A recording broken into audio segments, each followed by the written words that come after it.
ओम शांति। आज की अव्यक्तवाणी की डेट है 2/5/74,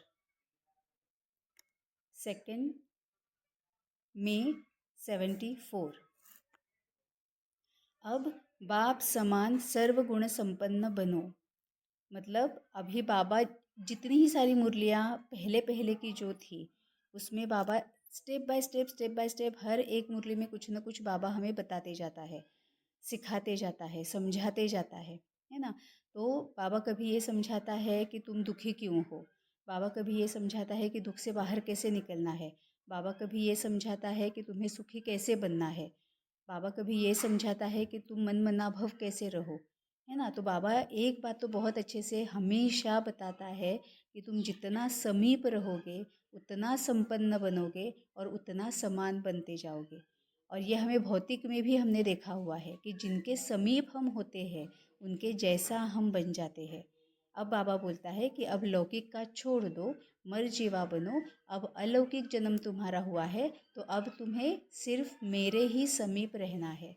तो बाबा भी बोल रहा है कि बाबा के ही समीप रहना है, मतलब मन बना भव रहना है, याद पूरी तरह से बाबा की याद में रहना है, मन बुद्धि बाबा की तरफ फोकस रखनी है। तो जितना हम बाबा के समीप रहेंगे उतना ऑटोमेटिकली बाबा की जो सभी शक्तियाँ हैं, जो ज्ञान है, उससे हम संपन्न बनेंगे, है ना। क्योंकि बाबा के साथ रहेंगे तो बाबा के साथ बात होगी, मनन चिंतन होगा, विचार सागर मंथन होगा, हम शक्तियाँ अपने आप में भरते रहेंगे। और इतना मतलब पूरा पावर हाउस है ना। तो उसके उसके इन्फ्लुएंस में आने के बाद हम तो पूरा श्रीमत पर चलना शुरू हो जाएगा, है ना। तो करना हमें सिर्फ एक हिम्मत का कदम हमें आगे बढ़ाना है कि सिर्फ बाबा के ऊपर फोकस करना है, बाबा के ऊपर फोकस रखना है, मन मनाभव रहना है ना। तो फिर अपने आप बाबा बोलता है जैसे वैसे 1000 कदम आगे बढ़कर बाबा हमें खींच लेगा। तो जितना हम बाबा के समीप रहेंगे उतना संपन्न बनेंगे, उतना बाप समान बनेंगे। तो अभी बाबा मुरली चला रहा है किस पर? अब बाप समान सर्व गुण संपन्न बनो। सर्व प्राप्तियों से संपन्न बनाने वाले अटल, अखंड और निर्विघ्न विश्व के राज्य का अधिकारी बनाने वाले सर्वशक्तिवान शिव बाबा बोले। मतलब बाबा हमें क्या क्या बनाना चाहता है, बाबा ने वरदान दे दिया है। अब उस वरदान को प्रत्यक्ष करने की जो विधि बाबा बताता है उसको जो फॉलो करेगा उसके लिए वो वरदान सिद्ध हो जाएगा, प्रत्यक्ष हो जाएगा। तो बाबा ने वरदान क्या दिया? सर्व प्राप्तियों से संपन्न बनाने वाले, मतलब सभी प्राप्तियां, मतलब कौन सी? सबसे इम्पोर्टेंट बात तो जो हमारे निजी संस्कार जो है, जो हमारे निजी गुण जो है, वही हमें फिर से महसूस होने लगेंगे। यही तो प्राप्ति है ना। निजी गुण हमारे क्या है कि हम शांत स्वरूप आत्मा है, हम ज्ञान स्वरूप आत्मा है, हम सुख स्वरूप आत्मा है, हम पवित्र स्वरूप आत्मा है, हम आनंद स्वरूप आत्मा है ना। यही हमारे निजी गुण है। जब हमें इन गुणों की महसूसता होने लगेगी, जब हम अवेयर होकर इन गुणों को वापस यूज़ करने लगेंगे, और जब ये इन गुणों को यूज़ करना, इन शक्तियों को यूज़ करना हमारा नेचुरल नेचर बन जाएगा, वही हमारी सबसे बड़ी प्राप्ति है। वही तो प्राप्ति है, उसके लिए हम सब कुछ कर रहे हैं। क्योंकि ये जब हम करेंगे तब हम सतयुगी बन गए तो स्वर्ग में ही रहेंगे। आजू बाजू में चाहे जो कुछ भी चल रहा हो, लेकिन हम स्वर्ग में रहेंगे क्योंकि हम सतयुगी आत्मा बनेंगे। जैसे कमल पुष्प होता है कि कीचड़े में रहकर भी पूरी तरह से इतना पवित्र कि भगवान पर वही ज़्यादा चढ़ाया जाता है ना। तो सर्व प्राप्तियों से संपन्न बनाने वाले अटल, अखंड और निर्विघ्न, है ना। अटल मतलब पूरा अटल विश्वास आत्मा पर, ड्रामा पर, बाबा पर, है ना, कर्मा पर, अपने आप पर पूरा अटल विश्वास। अखंड और निर्विघ्न कि कोई भी निर्विघ्न नहीं आता है ना। जब हम बाबा के पास रहते, बाबा हमें क्या बना रहा है? निर्विघ्न बना रहा है। अब निर्विघ्न बना कैसे रहा है? हमें विघ्नों से मुक्त कर रहा है। वो कैसे?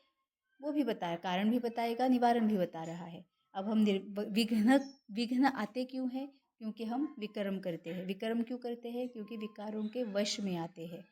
विकारों के प्रभाव में आकर जो कर्म करते हैं वो विकारी कर्म हो जाते हैं, विकर्म हो जाते हैं, तो विघ्न सामने आना शुरू हो जाते हैं। अब बाबा ने हमें यही बता दिया कि विकार कौन से है और संस्कार कौन से है ना। तभी बाबा हमें पहले हमें निर्विघ्न बनाता है और फिर हमें दूसरों को निर्विघ्न बनाने के लिए बोलता है। तो अटल, अखंड और निर्विघ्न विश्व के राज्य का अधिकारी बनाने वाले, सबसे पहले स्व के राज्य के अधिकारी, ये जो अपना जो विश्व है, मन, बुद्धि, सभी कर्मेंद्रियां, है ना, ये अपने विश्व के ऊपर अधिकार, राज्य अधिकारी, और फिर बाकी विश्व कल्याणकारी किंवा विश्व राज्य अधिकारी बनाने वाले सर्वशक्तिमान शिव बाबा बोले। अपने आप को मास्टर ज्ञान सागर समझते हो? पहले बाबा सेल्फ चेकिंग करने के लिए बोलता है। जब तक हम चेक नहीं करेंगे तब तक चेंज पॉसिबल ही नहीं है। तभी तो सभी मुरलियों में बाबा कुछ ना कुछ हमें चेक करने के लिए बोलता है। तो अभी हम देखते हैं कि बाबा क्या क्या चेक करने के लिए बोलता है। अपने आप को मास्टर ज्ञान सागर समझते हो? जैसे ज्ञान सागर सर्व शक्तियों से संपन्न है, ऐसे अपने को भी सर्व प्राप्तियों से क्या संपन्न अनुभव करते हो? यह जो कहावत है कि देवताओं के खजाने में अप्राप्त कोई भी वस्तु नहीं होती है, यह कहावत ब्राह्मणों की गाई हुई है या देवताओं की? अब फिर एक बार देखते हैं। यह जो कहावत है कि देवताओं के खजाने में अप्राप्त कोई भी वस्तु नहीं होती है, यह कहावत ब्राह्मणों की गाई हुई है या देवताओं की? सर्व संस्कार ब्राह्मण जीवन में ही तुम अनुभव करते हो, क्योंकि अभी तुम सर्व संस्कार अपने में भर रहे हो, है ना। बाबा हमेशा बोलता है कि ब्राह्मण सबसे ऊपर है, देवताओं से भी ऊपर ब्राह्मण है। क्यों? क्योंकि ब्राह्मण मास्टर ज्ञान स्वरूप है, सब कुछ जानता है। सबसे इम्पोर्टेंट बात तो यह है कि ब्राह्मण ही है जो आत्मा को और परमात्मा को जानता है। देवता ही भी नहीं है। जब हम देवता बनकर आएंगे ना, तो भी हम आत्मा परमात्मा के बारे में नहीं जानते होंगे। ये ज्ञान हमसे फिसल जाएगा। हम अज्ञानी, इसके बारे में हम अज्ञानी बन जाएंगे। तभी तो उतरती कला आती है ना। तो सिर्फ और सिर्फ ब्राह्मण है जो आत्मा और परमात्मा के बारे में जानते हैं, सब कुछ जानते हैं। तभी बाबा बोलता है कि यह कहावत ब्राह्मणों की गाई हुई है या देवताओं की? सर्व संस्कार ब्राह्मण जीवन में ही तुम अनुभव करते हो, क्योंकि अभी तुम सर्व संस्कार अपने में भर रहे हो। तो यह गायन के संस्कार अभी से तुम अनुभव करते हो, क्योंकि इस समय ऊंचते ऊंच बाप दादा के तुम बच्चे हो। मतलब बाबा चेक करने के लिए बोल रहा है कि ये जो गायन हम देवी देवताओं के लिए करते थे, क्या वही गायन अभी कोई तुम्हारे लिए करता है? ये चेक करना है। लेकिन तुम देवताई जीवन में मास्टर सर्वशक्तिमान नहीं कहलावेंगे। जबकि अभी सागर की संतान हो तो सागर समान संपन्न अभी होंगे या भविष्य में होंगे। ज्ञान सागर बाप बच्चों को सब में संपन्न अभी बनाते हैं। मतलब ब्राह्मण स्वरूप की महानता जो है, विशेषता जो है, उच्च कोटि का जो एक स्वरूप है, वो बाबा एक्सप्लेन यहाँ पर कर रहा है कि ब्राह्मण जीवन ही ऐसा है जो देवताओं से भी ऊंचा है। तो हमें करना क्या है? अभी के अभी यहाँ के यहाँ सभी संस्कारों को अपने में भर लेना है। ज्ञान सागर बाप बच्चों को सब में संपन्न अभी बनाते हैं, तभी लास्ट स्टेज का गायन किया जाता है। सर्वगुण संपन्न, 16 कला संपन्न, संपूर्ण निर्विकारी और संपूर्ण अहिंसक। महिमा में भी सबके साथ संपन्न व संपूर्ण शब्द है। यह संपन्नपन का वर्षा बाप द्वारा इस ब्राह्मण जीवन में ही मिलता है। मतलब अभी भी अगर हम इंतज़ार कर रहे हैं कि जब हम देवता बनेंगे तब ये सब कुछ हम संपन्न और सर्वगुण बन जाएंगे, तो नहीं। ब्राह्मण ही अगर, जब हम ब्राह्मण स्टेज में ही, ब्राह्मण स्वरूप में ही जब हम संपूर्ण तरीके से संपन्न और संपूर्ण बनेंगे, तभी हम देवता बनेंगे, है ना। अब अपने वर्षे के अधिकारी हो या बनना है, बाबा चेक करने के लिए बोल रहा है। जब से बाप के बने तब से वर्षे के अधिकारी बने। जब से बाप के बने तब से वर्षे के अधिकारी बने। जैसे भौतिक में भी, लौकिक में भी होता है ना, कि जैसे ही हम जन्म लेते हैं तो जो कुछ भी माँ बाप का है वो हमारा बन जाता है। हम वर्षे के अधिकारी तो बन ही जाते हैं। मिलता है नहीं मिलता है, लेना है नहीं लेना है, ये अपने कर्मों पर होता है। नहीं तो कई बार ऐसे होता है कि माँ बाप की कई सारी धन संपत्ति होती है, लेकिन कुछ कुछ जो बच्चे होते हैं उनको वो दखल अंदाज कर देते हैं, बेदखल कर देते हैं। वो उन्हें अपने वर्षे का अधिकारी नहीं बनाते हैं। अब क्यों नहीं बनाते हैं? क्योंकि उनको पता होता है कि ये इसका यूज़ ठीक तरह से नहीं करेंगे, है ना? तो अधिकारी तो बन जाते हैं, लेकिन क्या वो हमें मिल जाता है? ये हमारे कर्मों के ऊपर है। वैसे ही बाबा के पास आने के बाद जैसे ही बाबा बोला, बाबा का जो कुछ भी वर्षा है, क्या है? ज्ञान और शक्ति, उसके अधिकारी तो हम बन गए। लेकिन अधिकारी बनकर हमने संपन्न और संपूर्ण अपने आप को कितना किया, ये हमारे पुरुषार्थ के ऊपर है। जैसे लौकिक में माँ बाप के वर्षे के अधिकारी तो बन गए, लेकिन कितने संपन्न और संपूर्ण हो गए, कितने रिच हो गए, ये हमारे पुरुषार्थ पर है, हमारे कर्मों पर होता है ना? वैसे ही बाबा के पास आने के बाद भी जैसे ही बाबा के पास आए, ज्ञान और शक्ति के वर्षे के अधिकारी तो बन ही गए, लेकिन कितने संपन्न बनेंगे, कितने संपूर्ण बनेंगे, ये हमारे पुरुषार्थ के ऊपर है। तभी बाबा बोलता है कि जब से बाप के बने तब तब से वर्षे के अधिकारी बने। वर्षा क्या है?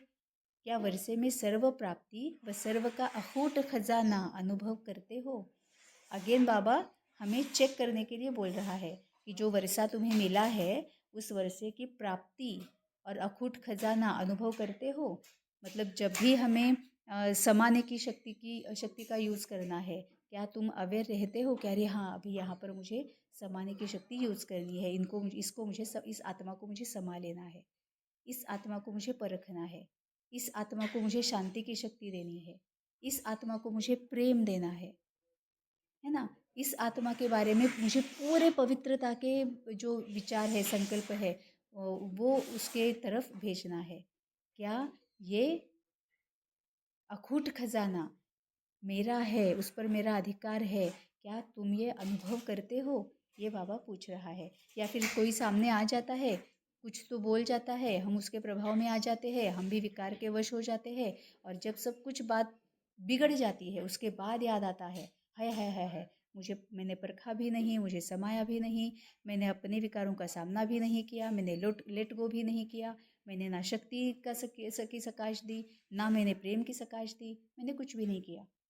ये बाद में याद आने से कोई फायदा नहीं है, ऑलरेडी एक कर्म तो बन चुका है ना? तभी बाबा बोलता है कि क्या वर्षे में सर्व प्राप्ति व सर्व का अखूट खजाना अनुभव करते हो? अब प्राप्ति क्या है? सुख की प्राप्ति, शांति की प्राप्ति, पवित्रता की प्राप्ति, आनंद की प्राप्ति, है ना? जब हम किसी को ये खजाना यूज़ करके हम किसी को शक्तियाँ देते हैं, प्रेम देते हैं, तो प्राप्ति कौन सी होती है? अंदर कितनी शांति मिलती है, वही प्राप्ति है। अंदर कितना सुख महसूस होता है, आनंद महसूस होता है, वही प्राप्ति है ना? तभी बाबा पूछता है कि क्या वर्षे में सर्व प्राप्ति व सर्व का अखूट खजाना अनुभव करते हो? जब वर्षे के अधिकारी है, तो अधिकारी की निशानी क्या है? वर्षे के अधिकारी है, तो अधिकारी की निशानी क्या है? अधिकारी बाप समान, सदा कल्याणकारी, रहमदिल, महाज्ञानी, गुणदानी, बाप का हर संकल्प, हर बोल, हर कर्म द्वारा साक्षात्कार कराने वाला साक्षात बाप समान होगा। बाबा ने बोल दिया कि तुम अगर अधिकारी हो, मेरे वर्षे के अधिकारी हो, तो उसकी निशानी क्या है? क्योंकि अपने आप को भी हमें चेक करना है ना। तो क्राइटेरिया क्या है चेक करने का? किस आधार पर हम चेक करेंगे कि हम अधिकारी बन गए हैं या नहीं बने हैं, प्राप्ति का अनुभव कर रहे हैं नहीं कर रहे हैं, खजानों को यूज़ कर रहे हैं कि नहीं कर रहे हैं? तो बाबा ने यहाँ पर बोल दिया कि उसकी निशानी क्या होगी, तुम किस किस आधार पर तुम अपने आप को चेक करो कि जो अधिकारी है, प्राप्ति और अखूट खजाना अनुभव कर रहे हैं, उनकी निशानी क्या है? कि वो सदा बाप समान, सदा कल्याणकारी, कल्याणकारी मतलब हर एक का कल्याण ही चिंतने वाला। अगर सामने कोई क्रोध ही आत्मा भी आ जाती है, तो क्रोध की तरफ नहीं देख रहा है, क्योंकि वो क्रोध तो दिख ही रहा है, परखना जरूरी ही नहीं है, वो क्रोध दिखा ही रहा है, लेकिन उस क्रोध को, वो भी उस क्रोध से छूट जाए, ये कल्याण की भावना रखकर उसको सकाश देना, संकल्प सेवा, मनसा सेवा, ये करने वाला, समय अनुसार समय प्रमाण सेवा करने वाला, मनसा वाचा या कर्मणा, क्योंकि बहुत ज़्यादा क्रोधी है और हम अगर वाचा से उसको कुछ समझाने के, वो और ज़्यादा क्रोधित हो जाएगा, तो उसको उस वक्त मनसा से करना है, सकाश देनी है, या मनसा सेवा या संकल्प सेवा, या फिर हमारा जो चाल चलन है, सूरत सीरत है, है ना, वो शांति उसको महसूस होनी चाहिए। हम भी अगर उसको रिएक्ट होने लगे तो और ज़्यादा क्रोधित बन जाएगा, है ना। तो कर्मणा से क्या होना चाहिए, चाल चलन सूरत सीरत से भी शांति दिखनी चाहिए, प्रेम दिखना चाहिए, और मनसा से भी उसको शांति ही शांति की सकाश, शांति की शक्ति उसको देनी है ना। तो क्रोधी भी आत्मा है तो भी हम कल्याण सोच रहे हैं, रहम दिल। अब रहम दिल हम कब बन पाएंगे, जब ज्ञान को यूज़ करेंगे। जैसे मैं आत्मा हूँ, जन्म बाय जन्म उतरती कला उतरती आई हूँ, कलाएँ उतरती आई हूँ, विकारी हूँ, पतित बन गई हूँ, वैसे ये भी आत्मा है ना। भले वो बाबा के पास आया होगा, नहीं आया होगा, बाबा को जानता होगा, नहीं जानता होगा। हो सकता है बाबा को नहीं जानता है तो फिर तो और ही ज़्यादा रहमदिल। और अगर बाबा को जानता है फिर भी कुछ संस्कार अभी भी उसके अंश मात्र बचे हुए होंगे ही ना, जैसे हमारे भी है। तो वो रहमदिल महाज्ञानी। अब महाज्ञानी किसको बोलेंगे, कि जो जानता है, वो जो समझता है, बस सामने कोई भी आत्मा या घटना या परिस्थिति आ जाए, सेकंड में वो जान जाता है कि इसका कारण क्या है और निवारण क्या है ना। मतलब बाबा के साथ हमेशा कनेक्टेड, और पूरा जान जाए, एक सेकंड में जान जाएगा कि इसका कारण क्या है और निवारण क्या है, और समय प्रमाण सेवा करेगा। वो महाज्ञानी। गुणदानी। गुणदानी मतलब सूरत सीरत से, चाल चलन से, मनसा वाचा कर्मणा से जो गुण ही प्रत्यक्ष कर रहा है। बाबा क्या करता है, मीठे बच्चे मीठे बच्चे। मतलब हम सिर्फ बाबा के पास जाकर बैठ भी जाते हैं तो भी अतीन्द्रिय सुख की महसूसता होती है। बाबा के साथ बात करते हैं तो भी मीठे बोल होते हैं। बाबा किसी को निमित्त बनाकर भेजता है तो वो जिसको निमित्त बनाकर भेजा है वो भी इतना प्यारा, इतना रहमदिल ऐसा होता है कि वो बाबा को प्रत्यक्ष करने वाला होता है ना। तभी वो गुणदानी है। मनसा वाचा सेवा, मनसा वाचा कर्मणा, चाल चलन सूरत सीरत स्वभाव संस्कार सबसे गुण दिखाने वाला, बाप का हर संकल्प, हर बोल, हर कर्म द्वारा साक्षात्कार कराने वाला, है ना। साक्षात बाप समान होगा तो हम चेक कर, अपने आप को चेक कर सकते हैं कि क्या जो प्राप्तियां है, जो बाबा का वर्षा है, जो अखुट खजाने है, उसका मैं अधिकारी हूँ। तो उसकी निशानी ये है। ऐसे अधिकारी का गायन है कि उसके जीवन में अप्राप्त कोई वस्तु नहीं। अब हमें किस किस बात की प्राप्ति की हम अभिलाषा रखते हैं। अगर हम बाबा के पास भी नहीं आए थे, है ना, जब हम बाबा के पास नहीं आए थे तब तक भी हम क्या प्राप्ति चाहते थे, शांति चाहिए थी, सुख चाहिए था। तभी तो इस वीकेंड यहाँ जाओ, उस वीकेंड वहाँ जाओ, इसके साथ बात करो, उसके साथ शेयर करो, इसको ये दान कर दो, उसकी ये सेवा कर दो। किसके लिए करते थे, क्योंकि अंदर शांति चाहते थे, सुख महसूस करना चाहते थे, आनंद महसूस करना चाहते थे। अल्टीमेटली हम वही तो इसके लिए ही सब कुछ करते करते थे ना। हमारा रास्ता हम भटक गए थे, हमारा अप्रोच गलत था, लेकिन इंटेंशन हमारा शांति, सुख और आनंद को महसूस करना यही था ना। अगर हम किसी को दान भी दे रहे थे तो क्यों दे रहे थे, चलो मान लिया कि मेरे बेटे का भला हो जाए, या फिर मुझे अखंड सौभाग्य प्राप्त हो, या फिर मेरे पति की उम्र बढ़ जाए, या फिर मेरे पास बहुत सारा पैसा आ जाए। अगर ये भी कारण है तो भी वो कारण किस लिए है, कि अंदर मुझे आनंद मिले, मुझे सुख मिले, मुझे मैं शांति में रहूं, मैं समाधान महसूस करूं, है ना। तो अल्टीमेटली यही तो इसी प्राप्तियों की तो हम अभिलाषा करते थे। तो तभी बाबा ने बोला कि ऐसे अधिकारी का गायन है कि उसके जीवन में अप्राप्त कोई वस्तु नहीं। तभी तो बाबा बोलता है कि बाबा आया, बाबा ने हमें याद दिलाया कि तुम असलियत में हो कौन, आत्मा हो। तुम्हारे असली संस्कार, निजी संस्कार क्या है, सुख शांति आनंद पवित्रता, यही तुम्हारे संस्कार है, यही तुम्हारे गुण है, ये तुम हो, है ना। तभी तो बाबा बोलता है कि ये अधिकारी का गायन है कि कोई भी अप्राप्त वस्तु है ही नहीं, क्योंकि अब हमें याद आ गया है कि हम ही है जो सुख देते हैं, हम ही जो शांति देते हैं, हम ही है जो आनंद देते हैं। लेकिन अब तक पता नहीं था तो मानते थे। अब बाबा ने याद दिलाया तो देना शुरू कर दिया, तो अब हमें कोई भी अप्राप्त वस्तु नहीं है। जो सर्व में संपन्न होता है उसकी आँख व बुद्धि कोई किसी तरफ नहीं डूबती, वह सदा रूहानी नज़र में रहते हैं, अनेक व्यर्थ संकल्पों व अनेक तरफ बुद्धि व दृष्टि जाने से परे, सर्व फिक्रों से फारिग, और अपने बाप द्वारा मिले हुए खजाने में सदा रमण करता रहता है। मतलब बाबा ने पहले ये चेक करने के लिए बोला कि जो भी मैं वर्षा लेके आया हूँ उसमें तुम कितना संपन्न बने हो, ये चेक करो।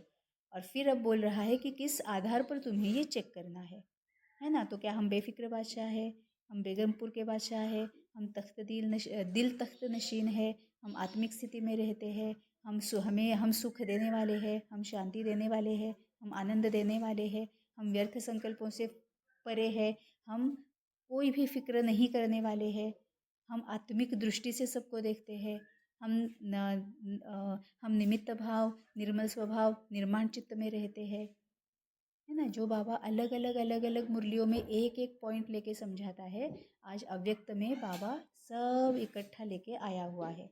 और बाबा बोलता है ये जिसके पास है वो अधिकारी है, जितना है उतना परसेंट वो अधिकारी है। हाँ, उनको दूसरों कोई अन्य संकल्प करने की भी फुर्सत नहीं रहती। मतलब ऐसे अधिकारी जो होते हैं उनको दूसरा कोई अन्य संकल्प करने की भी फुर्सत नहीं रहती, क्योंकि बाप द्वारा मिले हुए खजाने को स्वयं के प्रति व सर्व आत्माओं के प्रति बांटने व धारण करने में वह बहुत बिजी रहता है। मतलब योग भी और सेवा भी। सबसे बड़े ते बड़ा धंधा, सबसे बड़े ते बड़ा दान या सबसे बड़े ते बड़ा पुण्य जो भी कहो वह यही है ना। मतलब बाबा का जो वर्षा है वो अपने में भर लेना और दूसरों में बांटते रहना। बाबा बोलता है यही सबसे बड़े ते बड़ा धंधा इन अधिकारियों का होगा, यही सबसे बड़े ते बड़ा दान इनका होगा और यही सबसे बड़े ते बड़ा पुण्य इनका होगा। इतने श्रेष्ठ कार्य व श्रेष्ठ दान पुण्य को छोड़कर और क्या करेंगे? क्या फुर्सत मिलती है जो कि अन्य छोटे छोटे व्यर्थ कार्य करने का संकल्प भी आवे? या कार्य समाप्त कर लिया है क्या इसीलिए फुर्सत है? मतलब बाबा चेक करने के लिए बोल रहा है कि ये कार्य तो अब समाप्त हो गया, अब तो कोई काम ही नहीं है, अब ना कोई योग करने की ज़रूरत है ना सेवा करने की ज़रूरत है। ऐसे इस लेवल पर आ गए हो क्या? तभी इतनी फुर्सत मिल रही है कि तुम व्यर्थ में जा रहे हो, ये बाबा पूछ रहा है।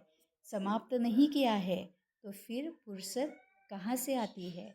मतलब इतना जो व्यर्थ सोचते हो, परेशान रहते हो, चिंतित रहते हो, डरे हुए रहते हो, अशांत रहते हो, हलचल में रहते हो, तो बाबा बोलता है ये शक्तियाँ भरना है और बांटना है, इसमें से ही तुम्हें फुर्सत नहीं मिलती है। तो फिर ये जो तुम परेशानी, चिंता, डर, भय, इसके लिए फुर्सत तुम्हें मिल कहाँ से जाती है? और अगर इसके लिए फुर्सत मिल रही है इसका मतलब वो टाइम हम वेस्ट कर रहे हैं। उस वक्त हमें एक्चुअली शक्तियों को, ज्ञान को भर लेना है और बांटना है, लेकिन हम इसमें वो गवा रहे हैं। इतने बड़े कार्य में बिजी रहने वाले फिर गुड़ियों के खेल में क्या कोई एम ऑब्जेक्ट होती है? गुड़ियों के मतलब भक्ति मार्ग में जो चलता है ना, गुड़ियों का खेल खेलते हैं ना, क्या कोई रिजल्ट निकलता है? इतने बड़े आदमी होकर हर कदम में पद्मों की कमाई करने वाले और ऐसी गुड़ियों का खेल खेले तो क्या इनको महान समझदार कहेंगे? मतलब बाबा ये बोल रहा है कि तुम ज्ञान मार्ग में आ तो गए हो, मेरे पास आ गए हो, ज्ञान में तुम्हें समझा रहा हूँ, फिर भी अगर तुम गुड़ियों के खेल में लगे हुए हो, मतलब देहधारियों के बीच में हो, देह भान में हो और भक्ति में जो तुम कर रहे थे वही अगर यहाँ पर कर रहे हो, है ना, तो क्या इनको महान समझदार कहेंगे? व्यर्थ संकल्प गुड़ियों का ही तो खेल है। अभी तक भी ऐसे बचपने के संस्कार है क्या? बाबा चेक करने के लिए बोल रहा है कि ये व्यर्थ संकल्प जो है वो गुड़ियों का खेल है। क्यों? क्योंकि व्यर्थ संकल्प आते हैं देहधारियों के।